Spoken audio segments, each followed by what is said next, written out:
Seguindo com a nossa reflexão sobre a atualidade do batismo com o Espírito Santo e dos dons espirituais, vamos ver mais um trecho do vídeo do pastor Augusto Nicodemos e, em seguida, apresentaremos algumas contestações. Só que o livro de Atos, ele está narrando a transição da igreja, saindo do povo de Israel e alcançando o mundo, passando por vários grupos étnicos. Esses grupos tiveram uma experiência singular e única para provar que eles estavam sendo incluídos no corpo de Cristo. Daí a experiência deles é posterior ao momento da fé, ao momento do arrependimento. Mas uma vez que a transição foi feita e que a igreja agora é composta de gentios, o batismo com o Espírito Santo acontece na hora que nós nos arrependemos e cremos em Jesus Cristo. Não é necessário que ele seja testificado ou acompanhado de línguas. Línguas é um dom espiritual, o próprio apóstolo Paulo diz que não é dado a todos, não são todos que falam em línguas, e nós temos que separar o dom de línguas do batismo com o Espírito Santo. Eles não ocorrem simultaneamente e um não é prova da existência do outro. Pois bem, analisemos de forma respeitosa, cordial e bíblica a fala do pastor Nicodemos. Inicialmente, o pastor Nicodemos afirma que o livro de Atos dos Apóstolos apresenta uma narrativa da transição da igreja saindo do povo de Israel e alcançando o mundo. Essa tal transição é um capítulo à parte e merece um ou mais vídeos apenas para se refletir sobre o assunto, mas não é o caso do nosso vídeo de hoje.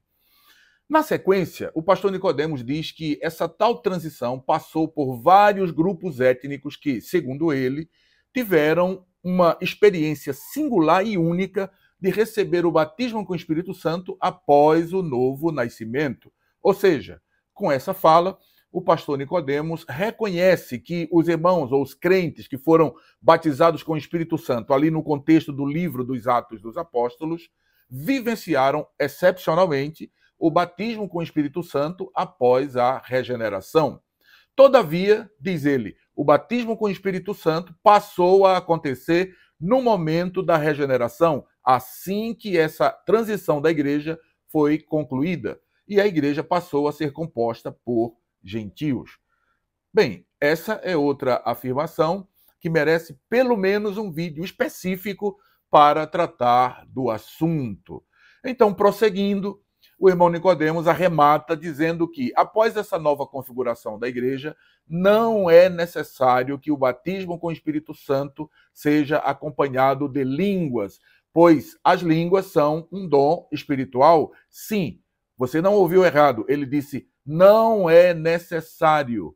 A Bíblia não diz isso, mas o irmão Nicodemos, ou alguém da sua extrema confiança em matéria de doutrina bíblica, decidiu que após a alegada transição da igreja saindo do povo de Israel, não é mais necessário o batismo com o Espírito Santo. Bem, então vamos lá.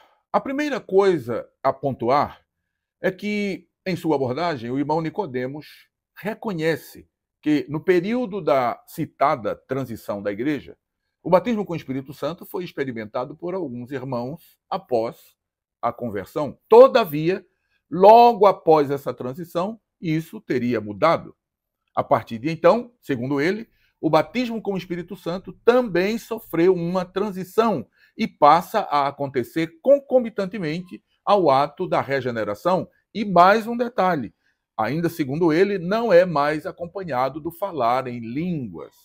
Finalmente, o pastor diz que uma coisa não é prova da existência da outra. Ou seja, o batismo com o Espírito Santo não tem necessariamente relação com o falar em línguas. Bem, para começo de conversa, em sua fala, o irmão Nicodemos demonstra o total desconhecimento da doutrina pentecostal e, por isso, confunde as operações do falar em línguas como evidência física inicial do batismo com o Espírito Santo e o falar em línguas como a manifestação do dom de variedade de línguas. Ele confunde porque certamente não conhece a doutrina pentecostal. Como veremos a seguir, ainda que as línguas faladas como evidência física inicial do batismo e as línguas faladas como manifestação do dom de variedade de línguas tenham a mesma fonte, são operações distintas do Espírito Santo.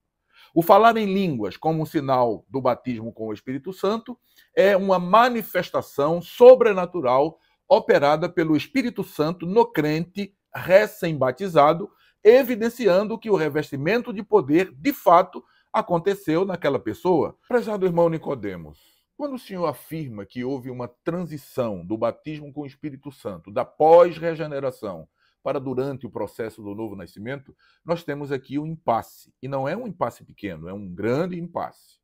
Fundamentado em que o senhor faz esta afirmação? Com certeza, não é na Bíblia, porque eu já li a Bíblia algumas vezes e não encontrei esta informação lá. Ora, se não é na Bíblia, então onde seria? Qual seria a sua fundamentação? Na história? Na história também não, porque desde os pais da igreja nós temos registro deste fenômeno chamado batismo com o Espírito Santo. E diga-se de passagem, ao longo da nossa abordagem, nos vídeos subsequentes, nós vamos trazer aqui o testemunho de vários deles, mostrando que na história está registrada a presença do batismo com o Espírito Santo. Se for no credo da sua igreja, credo é um documento ali circunscrito aos seus signatários, então é algo particular e não universal. Sabe, prezado irmão, com todo o respeito, não dá para ficar privado de uma bênção tão grande como essa que Jesus providenciou para a sua igreja, simplesmente porque se está preso a uma interpretação teológica particular de um grupo, de uma igreja. Ao longo dos anos, muitos irmãos de igrejas tradicionais furaram essa bolha e conheceram o batismo com o Espírito Santo. Foi daí que surgiram as igrejas chamadas renovadas. Desde então nós temos Igreja Batista renovada, Igreja Presbiteriana renovada e muitas outras igrejas renovadas. Sabe, de coração, espero que aqueles que se encontram privados dessa bênção, por se encontrarem presos a um sistema teológico, possam ter os olhos abertos. Vamos ver o que a Bíblia diz sobre isso, porque o que vale aqui não é a minha opinião, nem aquilo que eu acho, mas o que está nas Escrituras, o que está registrado nas Escrituras. No livro de Atos dos Apóstolos, no capítulo 2 e versículo 4, está escrito: "E todos foram cheios do Espírito Santo e começaram a falar em outras línguas." A palavra língua aqui no original grego é glossa. A segunda parte do versículo diz: "Conforme o Espírito Santo lhes concedia que falassem." Este versículo, queridos, relata uma operação direta do Espírito Santo na vida daquelas pessoas que, primeiramente, receberam o batismo com o Espírito Santo, habilitando-as, não é, e manifestando nelas o fenômeno espiritual denominado glossolalia, que é o fenômeno do falar em línguas. O termo glossolalia deriva de dois termos gregos, glossais lalein, que significa literalmente falar em línguas. Então definimos glossolalia como o dom sobrenatural concedido pelo Espírito Santo que capacita o crente a fazer enunciados proféticos em línguas desconhecidas aos homens e conhecidas somente por Deus, conforme lemos na primeira carta aos Coríntios, capítulo 14 e verso 2. Ali Paulo escreve: "Porque o que fala língua estranha, lá no grego glossolalia, não fala aos homens, senão a Deus, porque ninguém o entende e em espírito fala em mistérios", ou seja, sons ininteligíveis. Já o termo xenolalia, já ouviu falar? Xenolalia também deriva da junção de duas palavras gregas, xeno, que significa estrangeiro, e lalein, que significa falar. Desse modo, xenolalia é a capacitação espiritual de se falar sob total controle do Espírito Santo em um idioma estrangeiro, sem jamais ter estudado. Bem, aprendemos ainda na passagem de Atos capítulo 2 e verso 4, pelo menos mais duas coisas. Primeiro, que ao receber o batismo com o Espírito Santo, aquele grupo de cerca de 120 irmãos passaram a falar em outras línguas. É o que está escrito na palavra. Em segundo lugar, o texto revela que essas línguas não eram controladas pela vontade daqueles irmãos, mas eram concedidas pelo Espírito Santo. Ou seja, algo novo e surpreendente aconteceu com aqueles crentes após o batismo com o Espírito Santo. E que algo foi esse, pastor? Eles passaram a falar noutras línguas. Essa é, portanto, a marca registrada do Pentecostes bíblicos, falar noutras línguas conforme o Espírito Santo concede, claro, às pessoas batizadas com o Espírito Santo. Pois bem, naquela ocasião da descida do Espírito Santo em Jerusalém, além da glossolalia, houve a ocorrência de outros fenômenos espirituais, tais como um som como de um vento muito forte, a visão de línguas de fogo, e entre esses fenômenos também encontramos a xenolalia, que, como já vimos, é a capacidade sobrenatural de se falar em um idioma desconhecido por quem fala. Quanto ao dom de variedade de línguas, trata-se de um dos dons espirituais elencados na primeira carta de Paulo aos Coríntios, no capítulo 12, e, juntamente com o dom de profecia e o dom de interpretação de línguas, é chamado de dom de elocução. E por quê, pastor? Porque é um dom operado por meio da fala. Muito bem, o apóstolo Paulo teve o cuidado de reservar um espaço especial e importante, que foram 2 capítulos em sua primeira carta aos Coríntios, para ensinar especificamente sobre os dons espirituais, da sua fonte, função e operação. Vamos então aprender com a palavra de Deus sobre os dons espirituais. Bem, primeiro percebe-se nitidamente como a Trindade Divina age unida como fonte dos dons espirituais. No capítulo 12, verso 4, nós lemos: ora, há diversidade de dons, mas o Espírito é o mesmo. No verso 5 lemos: e há diversidade de ministérios, mas o Senhor é o mesmo. No verso 6 está escrito: e há diversidade de operações, mas é o mesmo Deus que opera tudo em todos. No verso 11 está dito: mas um só e o mesmo Espírito opera todas essas coisas, repartindo particularmente a cada um como quer. Ainda no capítulo 12, no verso 7, Paulo ensina que os dons são dados a cada um para o que for útil. No capítulo 14 da mesma carta, o apóstolo revela a função dos dons, quando escreve no verso 2: assim também vós, como desejais dons espirituais, procurais sobejar neles para a edificação da igreja. No verso 26, ele diz: que fareis, pois, irmãos, quando vos ajuntais? Cada um de vós tem salmo, tem doutrina, tem revelação, tem língua, tem interpretação, faça-se tudo para a edificação. Finalmente, Paulo orienta no verso 40 sobre como os dons espirituais devem ser operados. Ele diz: mas faça-se tudo decentemente e com ordem. De modo que qualquer movimento que supostamente se proclame pentecostal, se não observar esses princípios bíblicos, devem ser de pronto rejeitados. Então, penso que está claro que o falar em línguas como evidência física inicial e o falar em línguas como a manifestação do dom da variedade de línguas são operações distintas do mesmo Espírito. Quanto à questão levantada por Paulo lá em sua primeira carta aos Coríntios, no capítulo 12 e verso 30, onde o apóstolo pergunta: falam todos em línguas?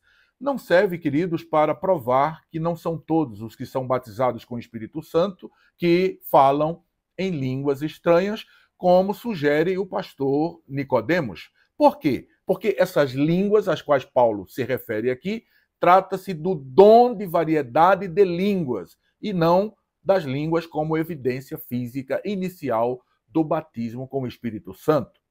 Queridos, devemos prestar atenção nos detalhes, pois a compreensão de um texto muitas vezes reside no detalhe. É só olhar para o mesmo versículo e vamos encontrar Paulo levantando essa mesma questão em relação a outro dom, que é os dons de curar, perguntando: tem todos os dons de curar? Portanto, quando Paulo pergunta se tem todos ou todos falam em línguas, está se referindo ao dom de variedade de línguas e não ao falar em línguas como evidência do batismo com o Espírito Santo. A Bíblia e a história comprovam que nem todos os que são batizados com o Espírito Santo recebem o dom de variedade de línguas, como também nem todos os que são batizados com o Espírito Santo recebem os dons de curar. No entanto, todos os episódios do falar em línguas registrados por Lucas no livro dos Atos dos Apóstolos referem-se às manifestações visíveis e audíveis do revestimento de poder, ou seja, as pessoas batizadas falaram em línguas estranhas. Poderíamos concluir esse vídeo dizendo que, seja no dia de Pentecostes, quando se deu inclusive o fenômeno da xenolalia, e em todas as demais ocasiões, as línguas, ou seja, a glossolalia, tem sido a comprovação do batismo com o Espírito Santo. Eu quero ainda compartilhar com você mais um detalhe que julgo ser muito importante. Preste bem atenção. Tanto em Atos, capítulo 2 e verso 4, onde encontramos os discípulos falando em línguas pela primeira vez, como na primeira carta de Paulo aos Coríntios, no capítulo 12 e verso 10, onde o apóstolo menciona o dom de variedade de línguas, como também na primeira carta aos Coríntios, no capítulo 14 e verso 2, onde o apóstolo Paulo fala das línguas como um mistério inteligível somente a Deus. O termo grego utilizado foi o mesmo. E que termo foi esse, pastor? Glossa, de onde procede a palavra glossolalia. É digno de nota que em nenhum lugar do livro dos Atos dos Apóstolos é dito que os crentes falaram apenas a xenolalia, ou seja, idiomas humanos que eles não conheciam.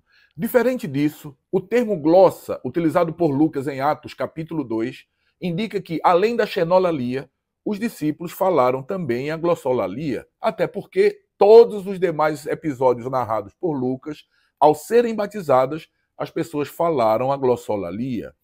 Deixe-me repetir. Todos os episódios, eu disse todos os episódios de batismo com o Espírito Santo registrados no livro dos Atos dos Apóstolos e ao longo da história da igreja têm sido testemunhados pela glossolalia, ou seja, pela manifestação visível e audível de línguas estranhas aos homens e conhecidas apenas a Deus. Pois bem, antes de concluir este vídeo, quero deixar registrado aqui um fato histórico importante como bônus extra. Muita gente, mas muita gente mesmo não sabe, mas curiosamente, um pastor presbiteriano escocês chamado Edward Irving, que viveu entre 1792 e 1834, é reconhecido como um precursor do pentecostalismo. Mas como isso aconteceu? Bem, Edward começou a estudar os relatos bíblicos sobre a ação do Espírito Santo lá na igreja primitiva. E o resultado desse estudo, sabe qual foi? É que ele se tornou um pregador pentecostal. E aí, por causa da sua pregação e porque ele permitia, não é, que homens e mulheres não ordenados pudessem se expressar livremente nos cultos, em 1832, Edward foi expulso de sua igreja pelo presbitério de Londres. E, em seguida, fundou em Londres a Igreja Apostólica Católica. Vale salientar que tudo isso aconteceu antes do nascimento de Charles Parham, pregador metodista reconhecido como o fundador do movimento pentecostal. Interessante, não acha? Se você quiser saber mais sobre o pentecostalismo, consulte o dicionário do movimento pentecostal, escrito por Isael de Araújo. Prezado irmão Nicodemos, se uma pessoa não convertida questionasse o senhor sobre os seus sentimentos em relação à sua salvação, ele dissesse que salvação não existe, o que o senhor responderia a essa pessoa? Sabe, eu fico pensando qual seria a sua resposta, e certamente o senhor responderia a essa pessoa dizendo que, independentemente de ela acreditar ou não em salvação, a salvação existe, porque a Bíblia diz que ela existe e porque o Senhor, pelo testemunho do Espírito Santo que habita no Senhor, sabe e entende e sente que é salvo, correto? Pois bem, isso se aplica também à questão do batismo com o Espírito Santo. Ainda que alguém, seja quem for, não acredite na atualidade do batismo com o Espírito Santo e dos dons espirituais, conforme registrado nas Escrituras, eu sei que é real, porque a Bíblia diz e porque eu sou batizado com o Espírito Santo.